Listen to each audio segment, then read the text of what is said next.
Olá pessoal, vamos aí estudar hoje agora sobre o reino bactéria e o reino, não tem esse acento, né? E o reino Arqueas. Antigamente o reino bactéria e Arqueas era um só, se chamava reino Monera, né? Só que isso foi separado porque os cientistas verificaram que arqueias e bactérias geneticamente são muito distintas. As arqueias elas estão mais parecidas com os seres eucarióticos do que com as bactérias. Então criou-se um domínio exclusivo para as arqueias, que é o domínio Arquea, né? E aí criou o reino. Essa criação desse reino Arquea, desse sexto reino, ele é bem polêmico. Existem pessoas que não aceitam e falam que o sistema de classificação tem 5 reinos só. Mas se vocês forem lá no nosso livro, na página 20, na tabela 1.1, na última coluna está dizendo assim: classificação adotada nesse reino, nesse livro, 6 reinos. Quais são eles? Planta, animalia, protoctista, fungi, bactéria e archaea, tá? Que é o reino das arqueias. Então eu estou obedecendo aqui o que o nosso livro diz. Vamos para as bactérias. Quais são os representantes do reino bactéria, que antigamente era chamado de reino Monera? As bactérias, elas mesmas, não tem outra. São seres unicelulares, são seres procarióticos, elas podem ser autótrofas ou heterotróficas. Elas reproduzem-se de forma assexuada, por zisiparidade, mas existem autores que falam que elas se reproduzem também de forma sexuada, né? Já já eu mostro para vocês isso daí.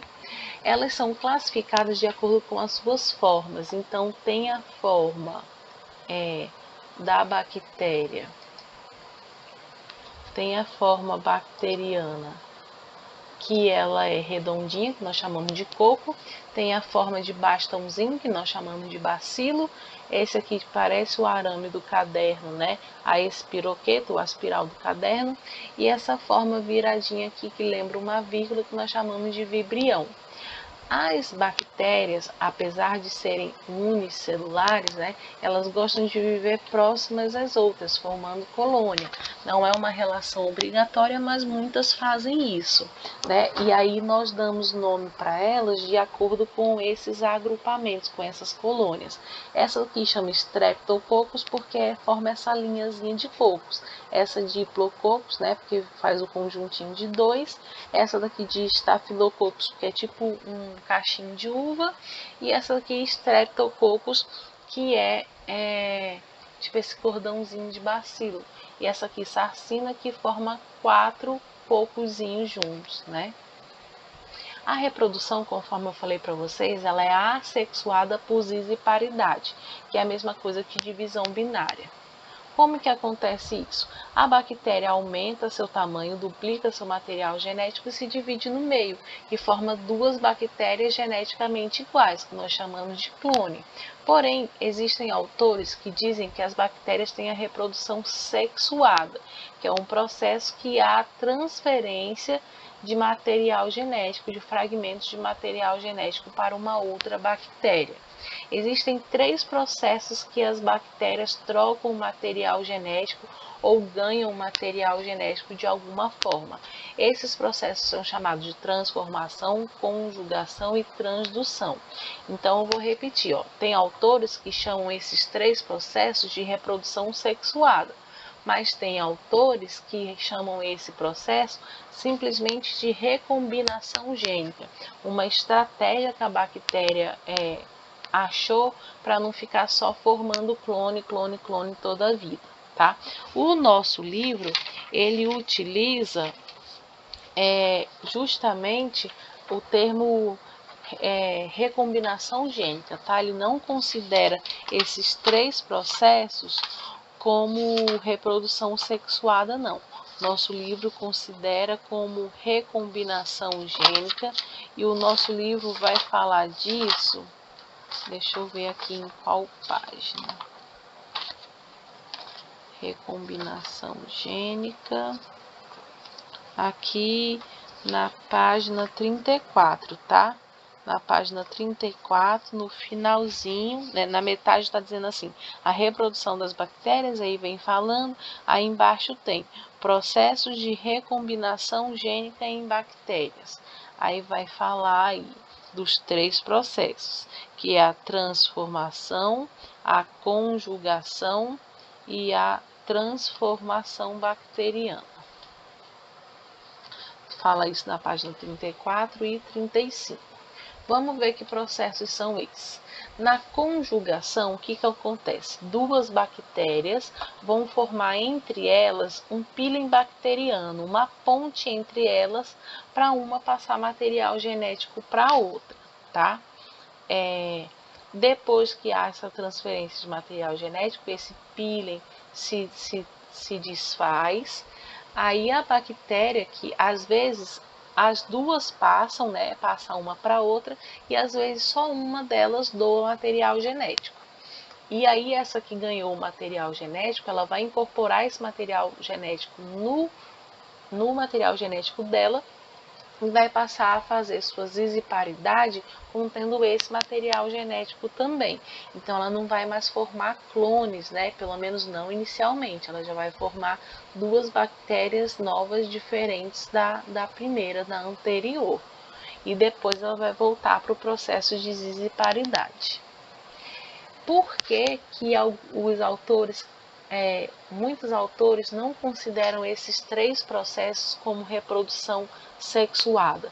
Porque diz que a reprodução sexuada ela tem que ocorrer em todas as gerações e obrigatoriamente ela tem que ocorrer, né? E já esses processos, tanto a conjugação quanto a transformação, quanto à transdução, não são processos que ocorrem de forma organizada e prevista. Eles acontecem totalmente aleatório, não acontecem em toda geração. De vez em quando a bactéria faz isso. Então, é baseado nisso que alguns autores dizem que não é um processo de reprodução sexuada. Mas vamos lá para a transdução. Na transdução, há a participação de um bacteriófago, que é um vírus especialista em bactérias. Então, ele vai fazer aquele processo dele de infecção viral, só que quando a bactéria for para ficar copiando o material genético dele, né, para formar novos vírus, ela não vai fazer isso, ela vai incorporar esse material genético como sendo dela e vai se dividir, vai seguir a vida aí com material genético novo e o vírus não consegue se desenvolver. E a transformação é quando a bactéria encontra, por algum motivo, um pedaço de material genético, um fragmento de material genético perdido, sem dono, isolado, aquela história, o achado não é roubado, ela pega esse material para dentro dela, incorpora nela, incorpora no material genético dela e vai fazer sua zisiparidade agora com essa riqueza, né, de material genético novo. Depois ela vai voltar por esses processos de zisiparidade constante, formando clone, mas em pelo menos uma geração ela ganhou um materialzinho genético novo. A nutrição das bactérias, o que acontece? Existem bactérias que são heterotróficas e outras que são autotróficas. As que são autotróficas são aquelas que realizam fotossíntese, né? Elas sintetizam moléculas de carbono para produzir sua energia. Quem é o grupo de bactérias que fazem isso? São as cianobactérias. Elas são unicelulares, elas podem viver isoladas ou em colônia, né? E são fotossintetizantes. E as heterotróficas são quem? São todas as outras, minha gente, tá? As bactérias, elas respiram e elas podem ser aeróbicas, respirar oxigênio, ou elas podem ser anaeróbicas. E aí elas não respiram oxigênio e o oxigênio faz até mal para elas. Essas que são anaeróbicas, elas fazem um processo chamado de fermentação. Vocês já devem ter ouvido que através do processo de fermentação alcoólica que nós produzimos, por exemplo, as bebidas alcoólicas. E existem outros processos de fermentação que nós produzimos o iogurte, o leite fermentado e assim por diante, tá? Então são processos que o homem já dominou para produzir remédios não, alimentos para a gente, né? Mas remédios também são produzidos com algumas coisas aí de bactéria, tá? Mas não era isso ali não. Bem, as bactérias elas são muito importantes para o meio ambiente, para a natureza. Por quê? Porque elas são as decompositoras de matéria orgânica. Quando ocorre o processo de decomposição, o que é isso? É a liberação dos elementos químicos que estão formando o corpo daquele ser, devolvendo eles para o ambiente, para o solo, para ser usado por outro ser vivo, dando continuidade ao ciclo, né? O ciclo da cadeia alimentar, do fluxo de matéria e energia. Tem, as bactérias que fazem processos de decomposição são tão importantes que diz que se todas as bactérias do mundo fossem extintas, fossem mortas de uma vez só, de 6 a 8 horas acabaria a vida na Terra. É muito alto, né? É muito alto não, é muito rápido. De 6 a 8 horas acabou todo mundo. Mas são pesquisas que indicam isso. Bem, as bactérias elas podem viver associadas a outros seres causando benefícios, né? Diferentemente dos vírus que só trazem prejuízo. Aqui eu tenho uma associação chamada mutualismo, que é entre uma bactéria chamada Lactobacillus vivus e o nosso intestino. Elas atuam no nosso intestino regulando o funcionamento dele. Elas são tão importantes que quando a gente tem diarreia, os médicos pedem para a gente repor essas bactérias, seja com aquele leitinho fermentado, né, o Yakult, que é rico em lactobacillus vivos, ou por medicamentos mesmo. Outra relação importante é de comensalismo, quando a bactéria se beneficia sem prejudicar o outro organismo. Por exemplo, tem bactérias que vivem na nossa pele comendo sujeira, né? Sujeira, ou então se alimentando aí de outras bactérias, de vírus, enfim. E elas têm um benefício para elas e não causam prejuízo nenhum para a gente. E tem aquelas que são parasitas, né? Aí as que são parasitas, elas vão causar um prejuízo, vão nos causar as doenças. Mas a maior parte das bactérias que estão associadas a gente, elas fazem parte da nossa defesa natural. E dizem até que 1/3 do peso do nosso corpo é só de micro-organismos que estão vivendo com a gente, tá? Contra bactérias, existe um medicamento muito específico que são os antibióticos, que ele mata a bactéria. Existem também soros e existem, graças a Deus, vacinas que vão fazer com que o nosso corpo prepare o nosso sistema imunológico para combater essas bactérias quando a gente entrar em contato com elas. Vamos ver aqui as principais bacterioses, principais doenças causadas por bactérias. A tuberculose, a cólera, sífilis, gonorreia, leptospirose, tétano, botulismo e salmonelose. Vamos ver aqui algumas, ó. Acne, né, que é a famosa espinha. Nada mais é do que um folículo de pelo que é invadido por uma bactéria. Tem duas espécies possíveis, né? Essa ou essa. E aí entope esse folículo e ele começa a criar um sebo lá dentro e a produzir pus.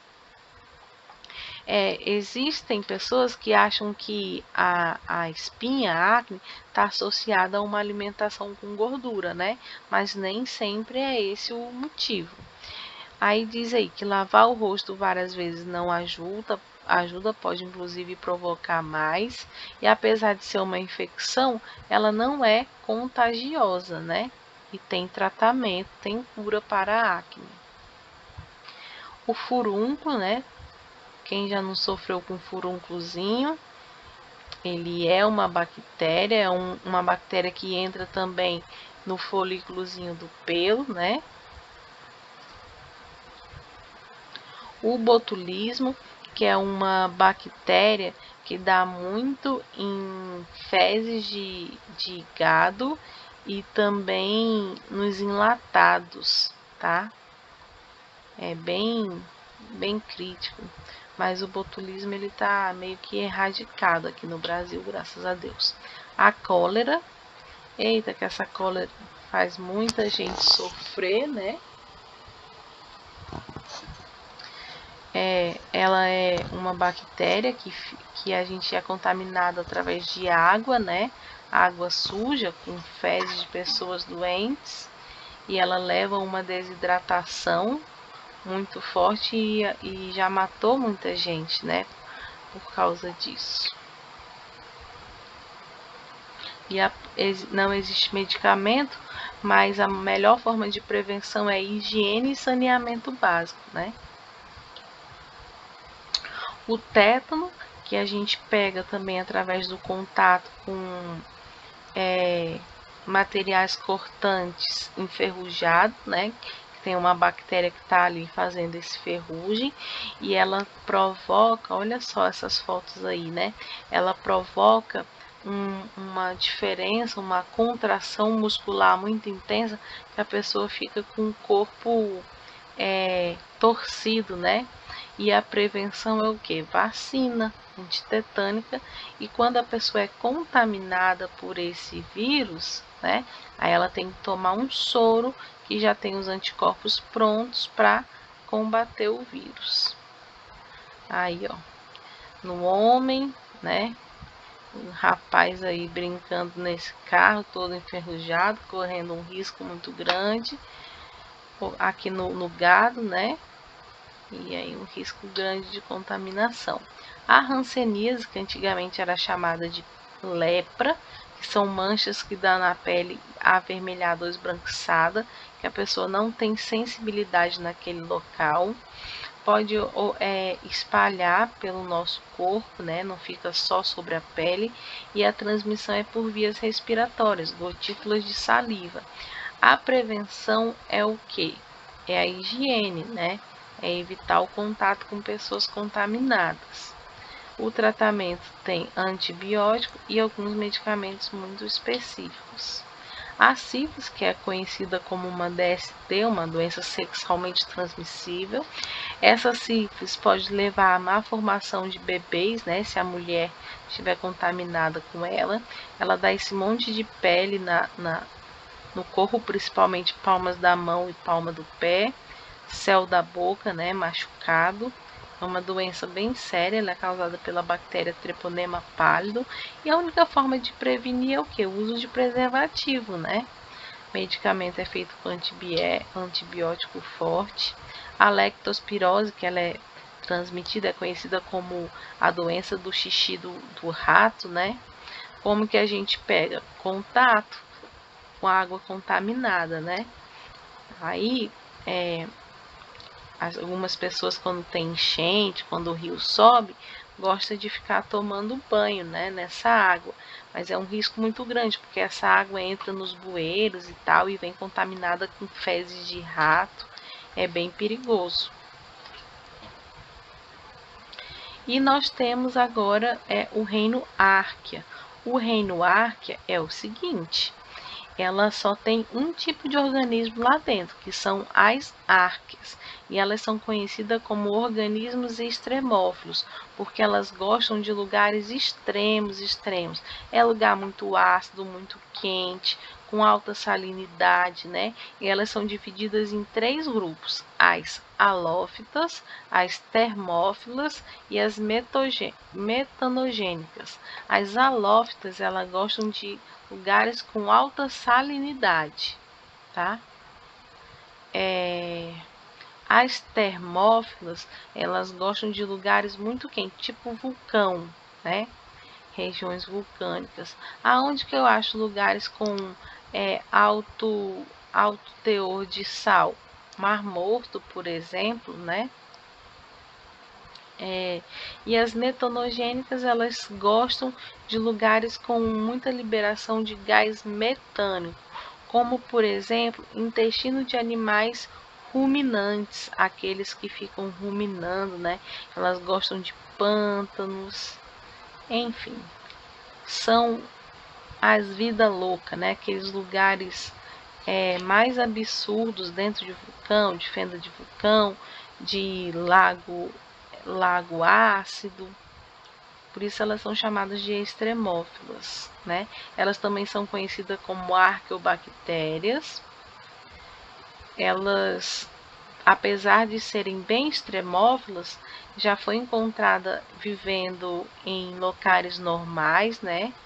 Sem ser lugares extremos, mas o lugar de preferência dela mesmo são os extremos. Elas são unicelulares, são procarióticas, existem as autótrofas e as heterotróficas e são capazes de sobreviver nos ambientes inóspitos, né?